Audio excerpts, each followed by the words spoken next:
Cet épisode de French Boss est sponsorisé par Tister, la plateforme de vidéos consommateurs qui permet aux marques de donner la parole à leurs clients.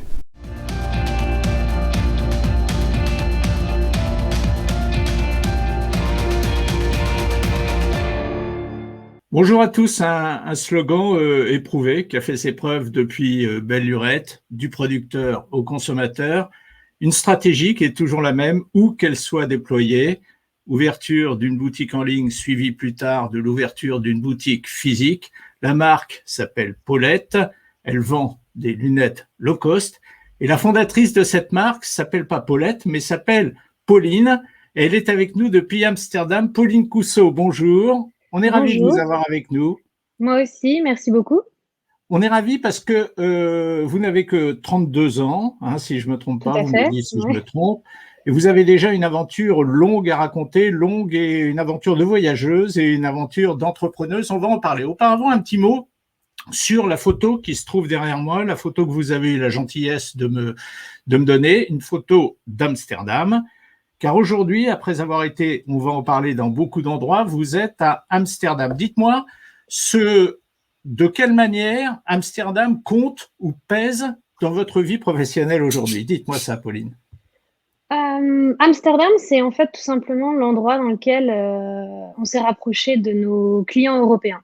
Donc, on a ouvert un bureau à Amsterdam il y a 6 ans aujourd'hui. Pour être vraiment proche de nos clients européens, des journalistes, de notre communauté. Et voilà. Et comme on est une marque internationale, il était très important pour nous de pouvoir attirer des talents dans une ville qui était anglophone. Et en Europe, Amsterdam en faisait partie. C'est une ville aussi très créative, très culturellement intéressante et ouverte. Donc, pour nous, c'est essentiel. Moi, ça m'amuse beaucoup d'entendre une jeune femme de 32 ans qui finalement forcément une jeune entrepreneuse entendre dire on a une marque internationale. Ça, c'est quelque chose qui est vachement important. Dans l'idée que vous aviez de création de cette société, il y avait forcément le fait de devenir une société internationale. Disons que comme la société a été créée en Chine il y a 10 ans, bientôt, octobre, et que le premier marché qu'on a ouvert, c'était la France, c'était déjà en fait une société internationale. Nous sommes producteurs, nous avons nos usines en Chine et nous envoyons les colis directement aux clients français. Donc, c'est déjà une société internationale. Après, effectivement, le produit, le prix, la qualité ont fait qu'il a été très facile et surtout très important pour nous d'ouvrir de nouveaux marchés pour donner accès à d'autres clients à ce super produit qu'est Paulette. Bien, alors votre histoire, je pense qu'il n'y a personne qui soit plus qualifié que vous-même pour la raconter. C'est vraiment une histoire étonnante. Ça a commencé en Chine, aujourd'hui vous êtes à Amsterdam, mais entre-temps il y a eu d'autres villes traversées. Si vous pouvez me raconter vous-même l'histoire de Paulette, qui finalement est l'histoire de cette jeune entrepreneuse qu'on a en face de nous et qui s'appelle Pauline. Alors, on va essayer de résumer ces 10 ans en quelques phrases. J'ai débarqué en Chine, à Shanghai, à 19 ans, en fait. Et cette ville m'a tout de suite fascinée. J'ai rencontré mon associé Pierre Wiesmann sur place, à Shanghai. Et c'est là qu'on a lancé la marque Paulette. Après s'être aperçu tout simplement que des produits, des équipements optiques sortis d'usine valaient 7 à 10 euros et qu'en Europe, il faut se rappeler quand même que c'était il y a 10 ans, les produits optiques, une paire de lunettes progressives, c'était 700, 1000 euros. Et là, on s'est dit qu'il y avait vraiment un problème, un très grand manque de visibilité, en fait, et un très grand manque de connaissance du marché de l'optique auprès des consommateurs. Et on a voulu complètement casser les codes. Et c'est pour ça qu'on a dessiné, produit et mis en ligne nos équipements optiques à destination du consommateur final. Donc, du factory to customer, ce que vous disiez tout à l'heure, directement. Et ça a été une vraie révolution, en fait, sur le marché. On a été les premiers à faire ça. On est la première entreprise de vente de lunettes pas chères, on va dire, en France. C'était il y a 10 ans. Voilà. Vous dites pas cher. Si on dit low cost, vous aimez pas ou ça vous gêne pas? Alors, en fait, c'est vrai parce que c'est moins cher que beaucoup de produits optiques actuellement sur le marché. Mais j'aime pas ça parce qu'en fait, comme je l'expliquais, une paire de lunettes à la vue sortie d'usine, c'est 10 euros. Sur le site, vous pouvez en trouver à 35. Donc, en fait, si vous voulez, moi, je trouve pas ça légitime. Je pense qu'on a plutôt un prix qui est juste, un prix qui correspond à la qualité de nos produits, un prix qui est de l'usine au consommateur final, plutôt qu'un prix bas. En fait, c'est les autres qui ont des prix qui sont bien trop élevés en fait sur le marché. Donc, j'ai pas spécialement envie de rentrer dans le fast fashion, dans le low cost ou dans le prix bas. Je pense qu'on a certainement des prix justes et à destination de consommateurs qui sont ravis en fait qu'on ait vraiment apporté de la transparence sur le marché. Pauline, alors la manière dont vous me racontez votre histoire, peut-être que je l'ai mal interprétée, mais ça veut dire pour moi, c'est une jeune fille qui part en Chine pour diverses raisons et qui découvre là-bas ce qu'elle va faire dans la vie, parce que vous n'êtes pas parti avec l'idée de monter des boutiques de lunettes. Bon, je vois que vous avez des lunettes vous-même, donc vous devez être sensibilisé au problème, mais ça vous a sauté aux yeux comme ça en Chine. C'était les lunettes qui pouvaient faire de vous une entrepreneuse. Alors, je suis partie parce que j'étudiais le chinois, mais effectivement, j'ai toujours voulu être entrepreneur. Après, c'est vrai que le monde de l'optique c'est offert à moi. Et je trouve que c'est un produit très intéressant et c'est surtout parti d'une injustice. Je dois avouer que j'ai rencontré mon associé qui, lui, est un serial entrepreneur et qui tout de suite a perçu cette idée génialissime, ce concept incroyable qui était de dessiner et créer nos lunettes à la vue. Et c'est vrai que le produit est plus venu à moi que je suis venue à lui, mais effectivement, ça a été un vrai pari que de se lancer sur ce marché. C'est exaltant tous les jours que d'essayer d'apporter aux clients de la visibilité sur le marché de l'optique, des produits exceptionnels. Aujourd'hui, on a des collections éco-responsables, on fait des verres de qualité avec tous les traitements inclus. C'est pour moi essentiel que la marque Paulette et notre histoire continuent en fait d'exister et de perdurer, parce que ce qu'on fait, en fait, ça part de très bonnes valeurs et on fait d'excellents produits. C'est marrant ce que vous me dites, le produit est plus venu à moi que moi, je suis venu à lui. C'est une belle formulation, bravo. Quel est l'apport de cette jeune femme que vous êtes, Pauline Cousseau, dans la marche de votre société? Vous m'avez dit que votre associé était un serial entrepreneur. Vous, qu'est-ce que vous apportez? Quel est finalement qui êtes-vous et quelles sont vos qualités? En fait, ça revient à ça, la question un peu. Bon, très bien. Alors, voilà, mon associé, comme je l'expliquais, c'est un visionnaire. Hein. C'est une personne incroyable, un visionnaire. Moi, je suis quelqu'un de beaucoup plus carré, organisé. Donc, je gère depuis le départ tout ce qui va être organisation, management et vraiment la direction de l'entreprise, en fait. Lui, c'est mon associé, donc on est partenaires et on se soutient sur différents projets. Voilà. Moi, je dirais que mes atouts, c'est très difficile comme question en fait. Je réalise que votre question est très difficile. J'ai beaucoup de mal à répondre.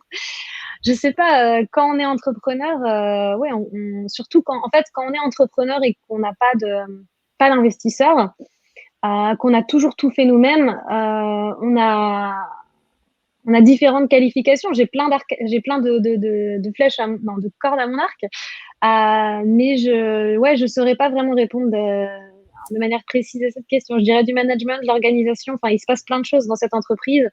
La possibilité surtout de trouver des solutions et de se réinventer en fait très fréquemment. Je peux facilement m'adapter, faire en sorte que les équipes s'adaptent, trouver des solutions à toute situation ou problématique qu'on peut rencontrer. Voilà, c'est ce que j'ai envie de dire. C'est toujours difficile de dire quelles sont ses qualités. C'est toujours difficile de parler de soi de manière générale. C'est vrai que c'est pas forcément une question facile. J'ai lu, en préparant cette émission, Pauline, j'ai lu que vous aviez démarré avec 2000 €. Ça, je pense que ça va intéresser beaucoup de jeunes qui hésitent sur le fait de créer leur entreprise et qui, pourquoi pas, se posent la question de savoir si aller créer une entreprise en Chine n'est pas aujourd'hui plus facile que de le faire ailleurs, en Europe notamment. Alors, 2000 € déjà. Oui, tout à fait. Donc 2000 € déjà. Alors on a commencé avec 2000 € en poche. Aujourd'hui, on est donc en 2021. L'entreprise a 10 ans, on n'a toujours pas d'investisseur. Donc ça explique qu'on fait partie des 0,01% d'entreprises de start-up aujourd'hui qui existent sans investisseurs et qui ont eu une croissance énorme sur les 10 dernières années. Donc on est vraiment disons que c'est pas commun d'avoir une entreprise qui fonctionne de cette manière-là.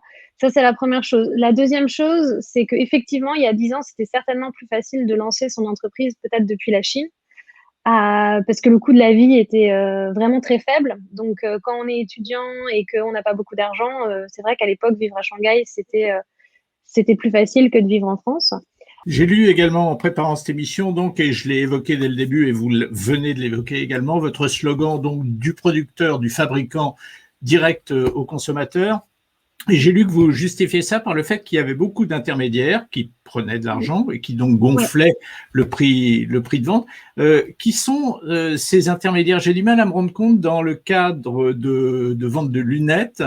J'ai du mal à me rendre compte qui peuvent être ces intermédiaires. Vous allez me le dire sûrement, Pauline. Alors en fait, tout simplement, vous avez l'usine qui produit, ensuite vous avez la licence à poser, donc s'il s'agit d'une grande marque, c'est Gucci, Prada, Ray-Ban, etc. Vous avez donc ensuite toute une, comment on appelle ça? En français, pardon, wholesale. Donc vous allez vous retrouver chez un grossiste avec énormément de paires de lunettes. Et ensuite, vous allez avoir des boutiques d'optique, que ce soit des marques ou des petits opticiens qui vont racheter ces produits. Donc en fait, quand la lunette Ray-Ban, elle arrive chez l'opticien final, donc elle coûte sortie d'usine 5 €. Hein. On met juste le prix, la marque Ray-Ban par-dessus, d'un seul coup, elle est peut-être à 50 ou 60 €. Elle va chez le grossiste pour la stocker et pour pouvoir la diffuser auprès de retailers, il va aussi prendre une marge. Donc là, on arrive peut-être à 150 €. Et après, l'opticien final, pour tout simplement pouvoir couvrir ses frais quand il est dans un centre-ville, il va aussi, du coup, ajouter une marge dessus. Donc, je sais qu'il y a aussi des listings de prix, hein, voilà, des marges qui sont contrôlées, mais il n'empêche que ça reste quand même un circuit qui est très compliqué, avec beaucoup d'intermédiaires qui ajoutent forcément des marges dessus. Et surtout, la marque, là-bas, le prix de la marque, voilà, c'est ça. Donc c'est pas simple, c'est pas fluide et c'est pas transparent. Juste une dernière petite question avant la pause, parce qu'on va observer une pause et puis en deuxième partie, bien sûr, on va parler de la progression qui est impressionnante, la progression de Paulette. Vous vendez vos lunettes donc sous votre propre marque. Jamais elles ne sont reprises par des grandes marques que vous avez citées là, par exemple. Non, nous avons une équipe de designers, on est propriétaire de nos designs. Et on a une usine dans laquelle on produit nos montures et nos verres. On est au cœur même de la production. Donc, en fait, on a aussi toute une équipe de recherche et développement pour pouvoir constamment améliorer la qualité de nos produits et des verres. Et c'est pour ça qu'aujourd'hui, je peux déjà vous dire que, par exemple, cette paire de lunettes, elle est faite en acétate éco-responsable. Si vous la mettez dans un pot de fleurs, dans 150 jours, 60% de la paire aura disparu. Et ça, aujourd'hui, sur le marché, il n'y a personne qui fait ça. Donc voilà, c'est aussi la force de la marque, c'est d'être très réactif et très créatif.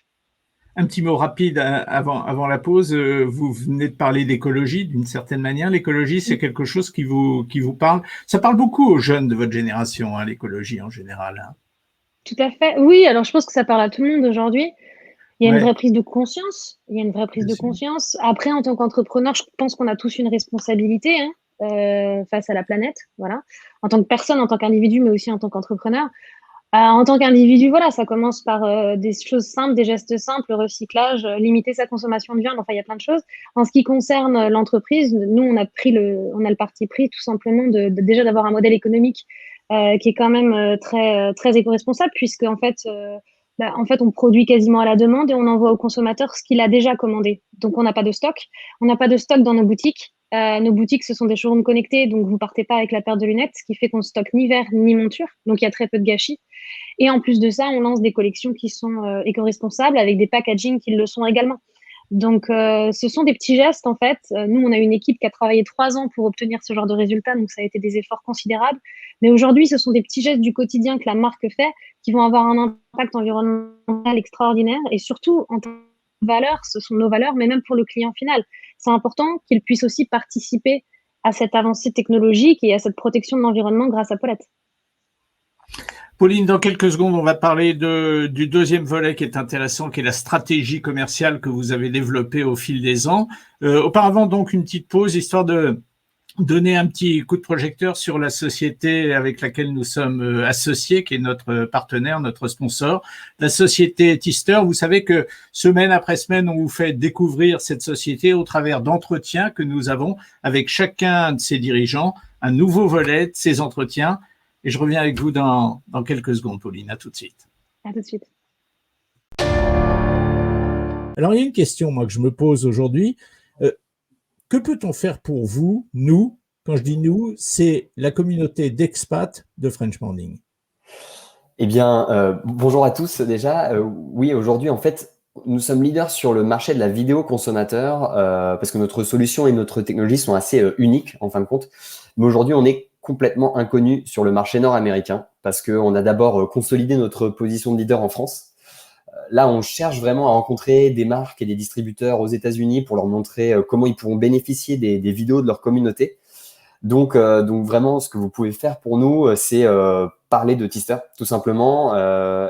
N'hésitez pas à me contacter directement sur LinkedIn, me mettre en contact avec des personnes que vous pourriez connaître dans le marketing, dans la communication, dans le digital et qui seraient intéressées par ce type de solution. Pour une mise en relation avec notre équipe sur place, puisqu'on a des locaux désormais à Boston, et donc on a une équipe nord-américaine qui s'installe. Il ne reste plus qu'à nous faire connaître sur le marché. Bien entendu, bien compris, bien retenu. On va évidemment continuer de parler de Tister. Merci Christophe. Merci à vous. De retour à Amsterdam, de retour avec Pauline Cousseau, fondatrice de la maison Paulette. Tiens, pourquoi Paulette d'ailleurs? Voilà, la bonne question. Pourquoi Paulette? Paulette, c'est mon surnom, en fait. Voilà. C'est pas très joli. Moi, je préfère Pauline, personnellement. Ah oui, moi, je sais pas. Bon, après, voilà, c'est à l'appréciation de chacun, hein. Mais en fait, Paulette, voilà, ça sonne français, ça peut se prononcer à l'international. Voilà. C'était parfait pour la marque également. Bon. Bravo. Bon, c'était une parenthèse. On va reparler maintenant de cette stratégie commerciale dont on a parlé au tout début de cette émission, qui consiste à dans un premier temps, ouvrir une boutique en ligne et de suivre avec la création d'une véritable boutique. Ça, c'est quelque chose que vous avez décliné. Est-ce que ça veut dire que finalement, la vente en ligne, elle ne se suffit pas à elle-même aujourd'hui? Alors, non. Je dirais pas ça. Je pense que la raison pour laquelle je sais, la raison pour laquelle on a lancé cette vague de showroom connectés, c'est tout simplement pour pouvoir apporter une alternative aussi aux clients et à notre communauté. Aujourd'hui, avoir des emplacements physiques, c'est une forme de marketing également, c'est une forme d'apport de visibilité pour la marque. On a des showrooms aujourd'hui qui sont dans des emplacements premium, dans des centres-villes. On a rue de Rivoli à côté du Louvre, on a Oxford Street à Londres, on a le centre-ville d'Amsterdam également. Bruxelles, près de la Grand Place.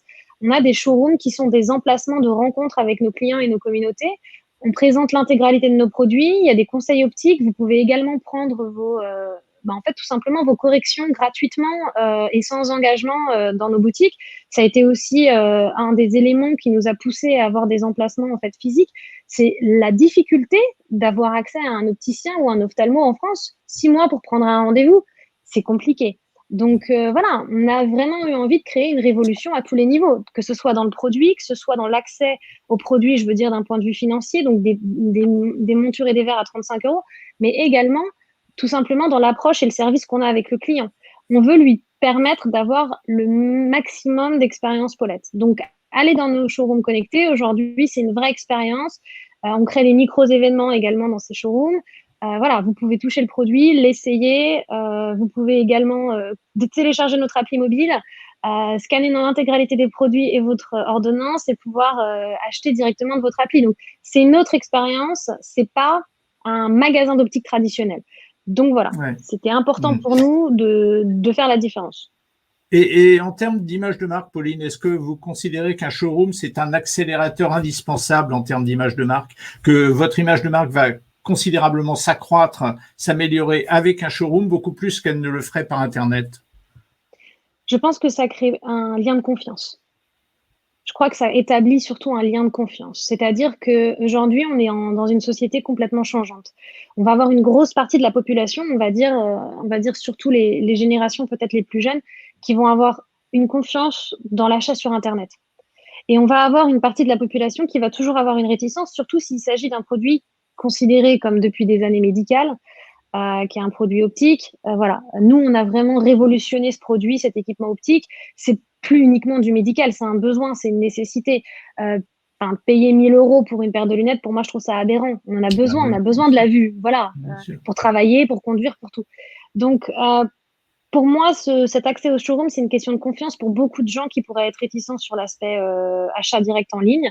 Ça leur permet d'avoir des conseils optiques, d'opticiens qualifiés et surtout de se rendre compte aussi de la qualité de nos produits et la qualité de nos services. Et quand vous voyez une paire de lunettes à la vue à 35 €, honnêtement, vous essayez, surtout quand vous voyez l'image de marque aujourd'hui qu'on a sur les réseaux sociaux ou même également sur notre site.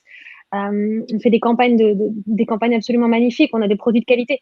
De toute manière, la réponse la plus simple pour tous les gens qui hésitent aujourd'hui, toutes les personnes qui hésitent, ça fait 10 ans qu'on existe, on n'a toujours pas d'investisseurs. Et on a des boutiques aujourd'hui qui ont pignon sur rue. Si vraiment le produit, il était pas bon, on serait pas là aujourd'hui. Parce que le consommateur, il sait exactement ce qu'il veut. Et on lui fournirait jamais un produit pour le décevoir. Et surtout pas un service pour le décevoir. Donc, on serait plus là si on n'était pas bon. Pauline, bravo. Pauline, vous m'avez fourni la transition quand vous me dites que depuis 10 ans, vous n'avez toujours pas d'autres investisseurs. On va aborder la partie financière de la vie de Paulette aujourd'hui.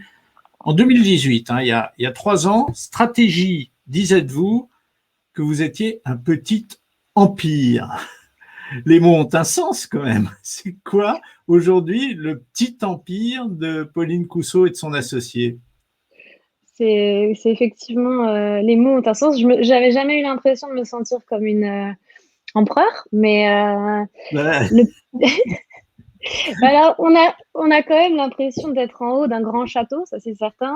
On a énormément d'employés aujourd'hui. On a 8 showrooms, on va en ouvrir très prochainement en Europe entière. On a une croissance qui, en plein Covid, a fait 50% de plus.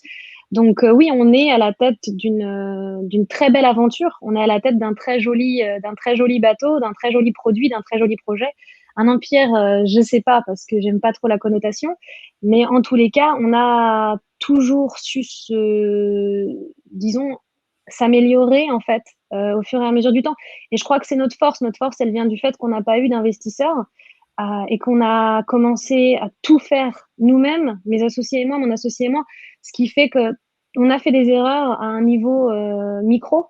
Et aujourd'hui, on les réplique pas. Quand vous ouvrez une entreprise et que d'un seul coup, vous avez une injection de 17 millions d'euros, quand vous faites des erreurs, elles sont à un niveau national. Donc ça se voit. Donc les entreprises ont peut-être plus de mal justement aussi à évoluer comme ça. Nous, on a appris de nos erreurs, on a grandi grâce à ça. Nos fondations, elles sont extrêmement solides, extrêmement solides. Donc voilà. Le fait que vous n'ayez pas d'investisseurs prouve que vous suffisez en termes de trésorerie, tout au moins par vous-même. J'aimerais, si ça vous ennuie pas, qu'on précise certains chiffres que vous n'avez pas donnés. Vous avez dit on a énormément d'employés. C'est combien? Alors, énormément d'employés. Aujourd'hui, on est à 200 employés en tout dans le monde entier. On est à 100 employés en Chine pour tout ce qui va être la production, la logistique, le laboratoire, les opticiens. Ensuite, on va avoir 100 employés en Europe entre le siège à Amsterdam et nos showrooms. Voilà, c'est à peu près ce que ça représente. Tout en sachant que j'inclus également pas mal de professionnels qui travaillent avec nous, qui sont des acteurs en freelance, voilà, des partenaires qui nous rejoignent sur certains projets. Donc oui, on gère énormément de personnel aujourd'hui, on gère énormément de projets. Voilà. Ça représente quoi, Paulette, en termes de chiffre d'affaires? En termes de chiffre d'affaires aujourd'hui, Paulette, on est à 65 millions par an en moyenne. J'ai pas encore les chiffres de cette année. Voilà. Et comme vous l'avez très bien précisé auparavant, on est autosuffisant. Donc ça veut dire qu'on a aussi du profit pour pouvoir réinvestir les années suivantes. Je m'en doutais un peu que vous aviez du profit. Donc voilà. Donc on est une entreprise très florissante, c'est certain. En termes de croissance, vous avez dit une très forte croissance, pareil. Combien?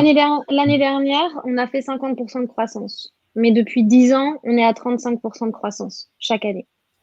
Super.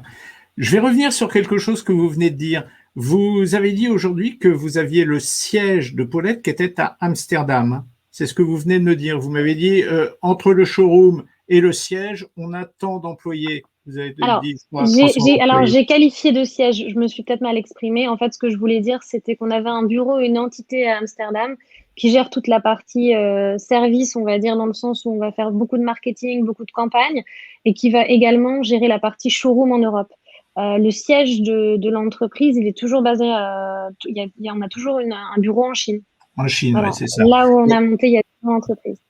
Oui, parce qu'effectivement, en vous entendant dire ça, la question que je me posais, c'était est-ce que vous aviez créé une société toute neuve, filiale de l'autre, dans les différents pays dans lesquels vous avez été? Parce que là, on a parlé d'Amsterdam, mais on a glissé assez rapidement. Vous pouvez peut-être nous dire un mot sur, effectivement, le début de votre périple, c'est Shanghai, aujourd'hui c'est Amsterdam, mais entre-temps, on vous a vu dans plusieurs endroits, m'a-t-on dit. Alors, je ne sais pas ce qu'on vous a dit. Non, disons qu'il y a eu Shanghai, il y a eu Hong Kong et il y a Amsterdam, c'est tout. Mais il y a eu Londres. Il y a eu Londres. Londres, le showroom. Le showroom. Oui. Le showroom à Londres, voilà. Oui, bien sûr. Oui. Ah oui, voilà. On a un showroom à Londres, on a une entreprise à Londres, effectivement. Londres, on a ouvert en 2019. Oui, d'accord. Voilà. Et la manière que vous avez travaillé dans le quotidien aujourd'hui, est-ce qu'elle est exactement la même que celle que vous aviez à Shanghai, par exemple, Non. sur ces fameux… Alors, dites-moi. Pardon, je vous ai devancé. Non, pas du tout, parce que la façon de fonctionner, en fait, est complètement différente de l'Asie, déjà. L'Asie, c'est un pays qui va très, très vite, qui est beaucoup dans l'action. Il y a énormément de possibilités qui s'offrent à nous à partir du moment où on connaît les codes du pays. Voilà. L'Europe, c'est plus compliqué. Il y a plus de réflexion, plus de parties administratives, donc les choses sont un petit peu plus lentes. Après, l'avantage d'être en Europe, c'est aussi beaucoup la recherche de talent. L'Europe, c'est quand même un continent qui fournit énormément de talents créatifs et d'intellectuels. Et cette recherche, elle est assez fascinante. C'est vraiment aujourd'hui, moi, ce qui m'intéresse le plus, c'est de trouver les bons talents et les bons collaborateurs avec lesquels travailler. Parce que des fois, il est vrai que quand on recrute des gens, on tombe sur des pépites incroyables. Et ce qui m'intéresse le plus dans mon métier, c'est surtout d'apprendre des autres. Aujourd'hui, je suis chef d'entreprise, je connais ma marque mieux que personne. En revanche, je suis pas photographe, je suis pas directrice artistique, je suis pas directrice du service client. J'ai fait tous ces métiers-là il y a 10 ans parce que j'avais pas le choix. Aujourd'hui, je travaille avec des gens qui sont extrêmement talentueux et c'est une passion que de les voir s'éclater au travail et j'apprends énormément grâce à eux. Donc l'Europe nous a permis ça, vraiment. Et ça, c'est un bonheur. En fait, je vais synthétiser, alors peut-être de manière un petit peu maladroite, mais je vais essayer de synthétiser tout ce que vous m'avez dit depuis presque une demi-heure, Pauline. En fait, c'est la lunette pas chère qui a fait de vous une entrepreneuse. Est-ce que aujourd'hui, quel est l'avenir? Et là, c'est à la jeune femme de 32 ans que je m'adresse. Est-ce que l'avenir d'entrepreneuse de Pauline, il passera forcément par Paulette, ou est-ce que vous pouvez imaginer avoir appris l'entrepreneuriat via Paulette et entreprendre dans autre chose après? Je pense que l'avenir sera toujours lié à Paulette. Je dis pas que j'ai pas d'autres projets ou que je n'aurai pas d'autres projets d'entrepreneur dans le futur. En revanche, Paulette, c'est un premier amour, c'est une première construction.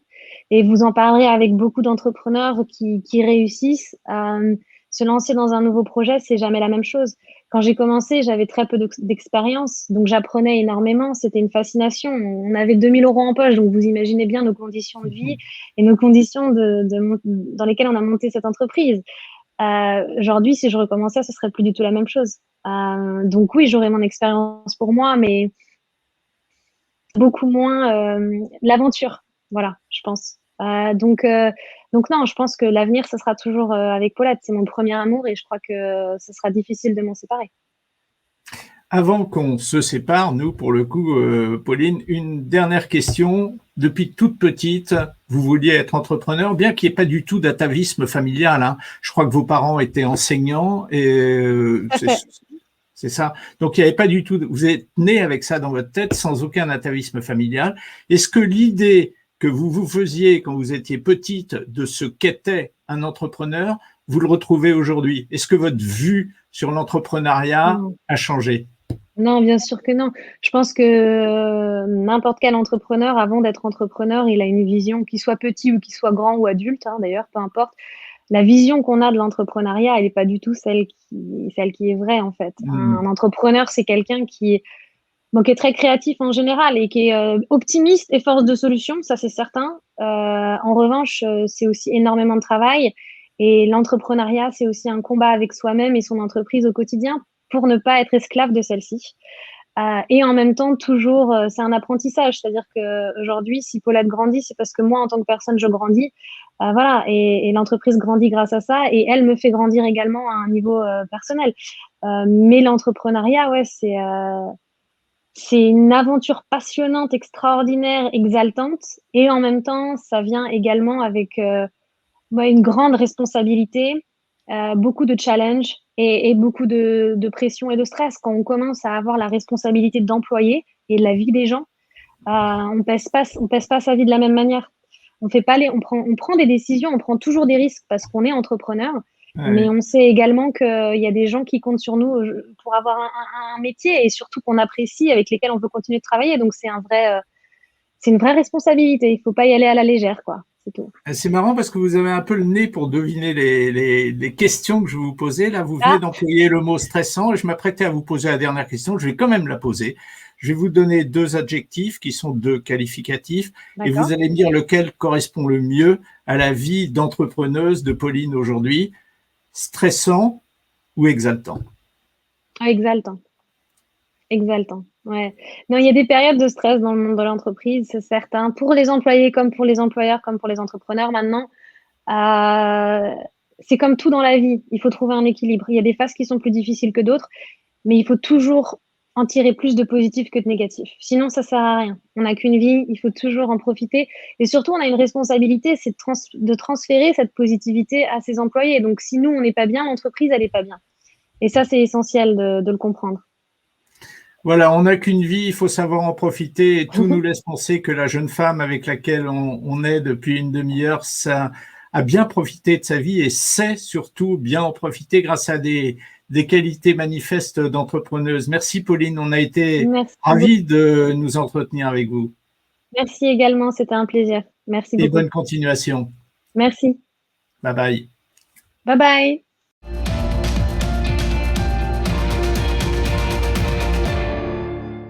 Cet épisode de French Boss a été sponsorisé par Tister, la plateforme de vidéo consommateur qui permet aux marques de donner la parole à leurs clients.